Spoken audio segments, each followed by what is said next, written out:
il y a 2 mois, nous avons créé le Lio-Congo. Le Lio-Congo, c'est une structure, c'est au fil de nous-mêmes.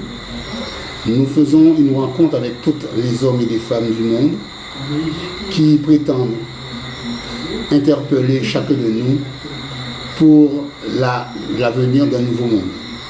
Patrick Chamazo rentre dans ce créneau-là, car adepte de la créolité, adepte aussi de Grissan, et c'est dans ce cadre-là que nous l'invitons afin qu'il nous dise qu'est-ce que la créolité et quel est son regard sur le monde d'aujourd'hui, surtout le monde d'aujourd'hui.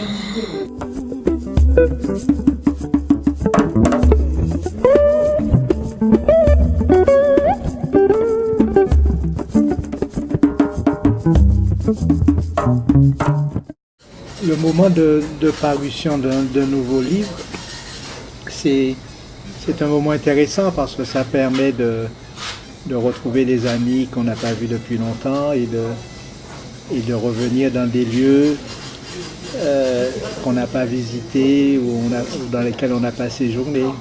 Moi j'aime beaucoup la Guadeloupe, j'ai beaucoup d'amis en Guadeloupe et lorsque j'ai un nouveau livre qui sort, j'aime bien revenir comme ça, rencontrer les amis de manière un peu informelle, qu'on discute autour du livre, qu'on échange, qu'on écoute de la musique. Voilà, ce sont des moments importants. Il me semble que c'est une des fonctions de la littérature que de servir à nourrir les liens fraternels, les liens amicaux et puis surtout à nourrir une réflexion commune. Parce que c'est aussi l'occasion d'échanger quelques idées sur quelques thématiques qui sont dans les livres, mais d'une certaine manière qui nous touchent tous et sur lesquelles nous n'avons pas toujours le temps d'élaborer une réflexion approfondie. Donc la sortie d'un livre crée ce prétexte-là. Et puis je crois beaucoup à la rencontre entre les arts, la musique, le chant, le tambour, la parole, l'écriture. Je pense que l'écrivain est assez isolé. On est dans son coin, on écrit. Alors que le musicien, il peut rencontrer ses amis et puis faire partager immédiatement. Le partage de l'écriture est un partage différé. Donc je pense que lorsque le livre est paru et que l'écriture s'offre, il est bon à ce moment-là de créer l'espace convivial qui lui manque et de faire en sorte qu'autour de l'écriture, on puisse rentrer dans des dynamiques de fraternité, de réflexion, de tout ce qu'on peut imaginer qui est de l'ordre du poétique. Patrick Chamoiseau écrit dans la matière de l'absence, page 287, Grissan considérait que l'objet le plus haut de la création littéraire, et même de la créativité tout court, n'était autre que d'explorer les situations existentielles de ces individus esselés que nous sommes devenus et qui doivent construire leur personne sur la grande scène relationnelle du monde.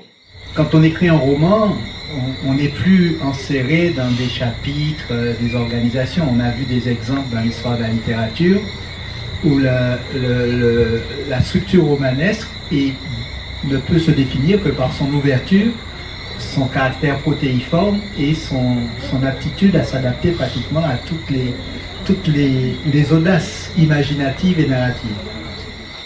C'est-à-dire au niveau de mon corps, en fait, je suis sur une quête personnelle à ressentir les choses et à dépasser en fait les faits que je ressens. Et c'est vrai que je me retrouve beaucoup dans beaucoup de passages de ce livre. Et il y a un truc aussi qui m'a fait changer d'avis, c'est que j'ai toujours voulu, si je meurs, être incinérée. Et la partie quand vous expliquez par rapport à l'enterrement, tout le rituel, toute la tradition qu'il y a autour et tout. Et maintenant, j'ai peut-être changé d'avis. C'est une excellente initiative. On n'a pas trop l'habitude sur la région de voir de telles initiatives. Un écrivain de renom, un ancien plus Goncourt, qui vient dans nos murs pour présenter son dernier ouvrage. Moi, je pense que c'est une excellente chose. Il faut de plus en plus promouvoir ce genre d'initiative pour élever le niveau du débat et permettre justement que les gens prennent conscience, étudient, se penchent sur les livres, les arts, parce que c'est un chemin indispensable à l'ouverture de l'esprit.